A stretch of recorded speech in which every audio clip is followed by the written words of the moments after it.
Regardez ça, quand vous avez une bougie comme ça dont le corps est situé tout en haut de la bougie, ça s'appelle un pin bar. Et lorsque vous avez un pin bar, comme ici ou comme ici, il est très plausible que l'on continue de monter par la suite. Et ça vient de se produire maintenant, aujourd'hui. On va voir si on peut gagner de l'argent avec cette stratégie dans cette vidéo. Salut, c'est Trado, content de vous retrouver pour la mise à jour de l'analyse technique du CAC 40 et malgré les tensions évidentes qui sont à l'œuvre actuellement au niveau géopolitique, eh bien le CAC 40 fait montre d'une résistance assez surprenante et on termine en positif 0,3%. Alors ça avait mal commencé, ça s'est même mal déroulé par la suite puisque au pire de la séance, on a perdu jusqu'à 0,60%, mais c'est bien en territoire positif que l'on termine, je l'ai dit, à plus 0,3 avec une longue mèche basse ici qui montre la chasse aux bonnes affaires qui s'est produite. Et pas n'importe où, naturellement, ça se passe rarement n'importe où. Ça s'est produit sur une zone de support, ici la zone des supports des 70,50, 69,50. Alors attention, la zone grise que vous voyez au-dessus est une zone de résistance maintenant, 71, 74, 70, 50. Pourquoi? Parce que si on retourne sur les données hebdomadaires, on voit que c'est la zone qui a servi de support pendant des mois et des mois. Ici, cette zone-là, et qui a été cassée finalement la semaine dernière et qui normalement a provoqué un changement de polarité de la zone, c'est-à-dire que c'était un support hebdomadaire, maintenant c'est devenu une résistance journalière. Mais attention, c'est pas parce que c'est une résistance journalière qu'elle va nécessairement produire ses effets au premier contact. Elle peut très bien jouer sa zone, son rôle de résistance à mesure que l'on va monter, et on peut même envisager de visiter tout le haut de la zone avant qu'éventuellement eh bien, cela produit son effet. Donc, méfiance. C'est donc tout à fait compatible avec la présence d'une bougie haussière et on le verra de nature pin bar qu'on va tester encore puisque, bon, forcément, c'est le trade qui semble le plus évident pour les haussiers. La bougie est donc plutôt haussière du fait de sa longue mèche basse. Si vous regardez les bougies à Ekinashi, c'est important parce que ça tient compte de la bougie précédente et on voit que pour l'instant c'est toujours baissier. Bougie rouge sans mèche haute, autrement dit au regard de ce critère-ci, il est plausible que l'on continue de baisser, du moins plus plausible plutôt que l'on ait fait les plus bas, et j'attire votre attention sur le twin and break. Pourquoi? Parce que, vous le savez, on a eu un signal qui était haussier.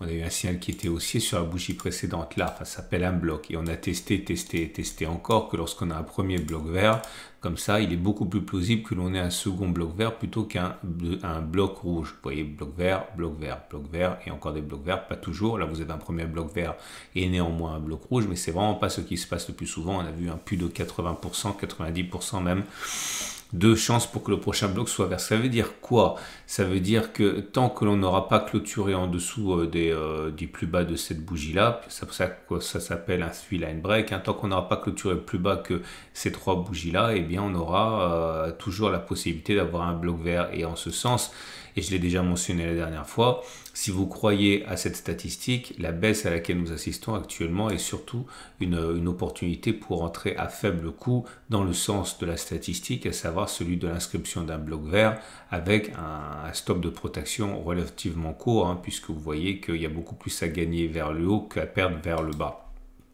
normalement. Alors ensuite, je reviens sur mes données journalières et c'est important parce que du coup, on va tester aujourd'hui.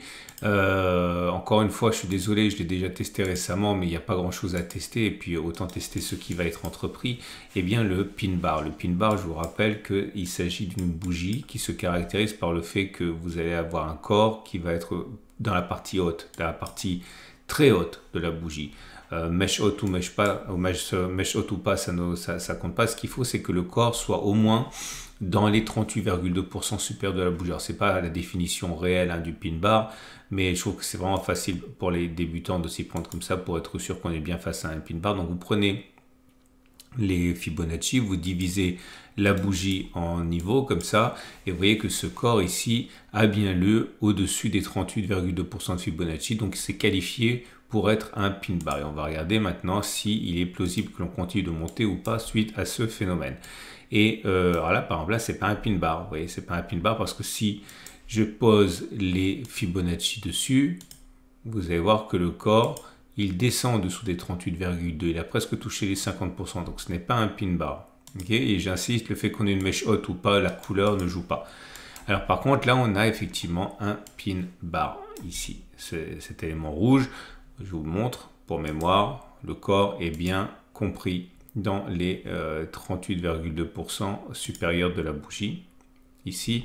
Et vous avez 3 pouces verts. Pourquoi 3 pouces verts? Parce que si on met un stop de protection en dessous des plus bas de la bougie, ici, à 7033,83, eh bien, on voit que si on a un stop de protection qui est à 0,58, eh bien, on voit qu'on a fait au mieux 1,86 avant de venir toucher le stop de protection sur cette bougie-ci.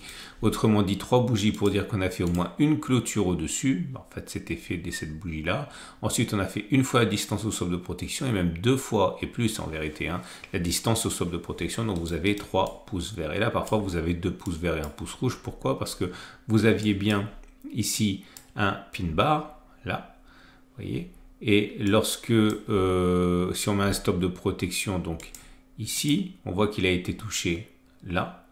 Mais entre-temps, eh bien, il fallait donc pas faire 1,45 et on a fait au mieux 2,69. Donc, on a fait au moins une clôture au-dessus de la bougie de signal, au moins une fois la distance au stop de protection, mais par contre pas 2 fois la distance au stop de protection avant d'être déclenché. Vous avez vu, c'est très simple. Vous le connaissez si vous êtes des habitués du format. Et je fais défiler. Parfois, c'est l'horreur. Hein. Comme ici, on n'a rien fait du tout. On a directement été chercher le stop de protection. Et je fais passer les 36 occurrences. Alors, 36, c'est insuffisant statistiquement pour tirer des lois fiables. Hein. Je vous donne ça simplement pour que vous ayez une idée de ma façon de travailler et que éventuellement vous l'appliquiez si vous n'avez aucune façon personnel de travailler. Et voilà, c'est terminé. Et voilà les conclusions. Peut-on à partir de maintenant envisager que la hausse est engagée et qu'on peut viser le sud, enfin non, pardon, le nord, en mettant un stop de protection en dessous des plus bas à 0,84? La réponse est oui.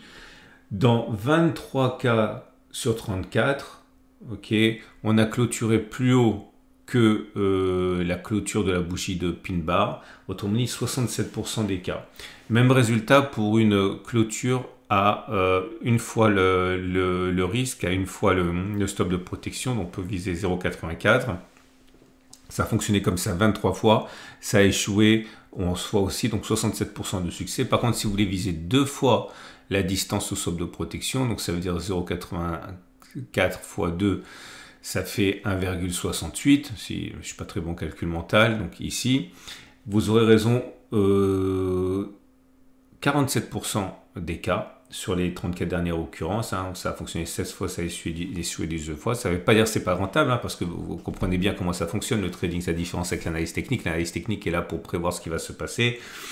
Le trading est là pour gagner de l'argent. Hein. Et là, vous voyez, si vous gagnez 16 fois 2000, en prenant un exemple rond, en prenant un risque 2000, 16 fois 2000, ça fait 32 000. Donc, vous gagnez 32 000, vous perdez 18 fois 1000. Donc, vous gagnez 2 fois plus quand vous avez raison. 32 moins 18, c'est même très rentable. Hein. Ça veut dire plus 14 000. Hein. Mais voilà, l'idée, c'est que c'est rentable, mais peu plausible. Enfin, non, pas peu plausible, on est à 47%. Voilà. En tout cas, voilà de quoi donner du grain à moudre à ceux qui veulent acheter. Il n'y a rien de neuf, je ne vais pas vous faire perdre votre temps. Si quand même, regardez le SAR, c'est important parce que le SAR, pareil, il a été cassé à la hausse ici.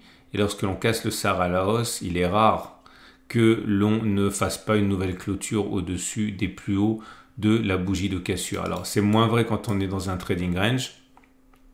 Mais quand même, on l'a déjà testé, hein, c'est pour regarder. Là, je vous donne un exemple qui m'arrange parce qu'il a fonctionné. On a cassé le SAR, après derrière on est monté. Là, on a cassé le SAR, on n'est pas monté. On est directement allé chercher des plus bas. Mais bon, globalement, sur 100 occurrences, il est plus plausible dans le cas d'une cassure de SAR que l'on clôture au-dessus, plutôt que l'on aille casser le SAR dans l'autre sens. On l'a frôlé d'ailleurs. Voilà. On va donc passer au trade du jour tout naturellement. Je vous rappelle que ce format vous est proposé par mon partenaire IG, mon partenaire trading IG. Vous avez une vidéo qui est dédiée au trading de court terme qui s'appelle Préparation de la semaine de trading et que vous pouvez voir dans ma sélection de vidéos du week-end. Ça date d'hier hein, et vous l'avez par transparence hein, après cette vidéo pour savoir poser notamment les stops de protection et utiliser les produits dérivés. votre rendez-vous avec IG. IG, bien plus que du trading, une équipe d'experts à vos côtés.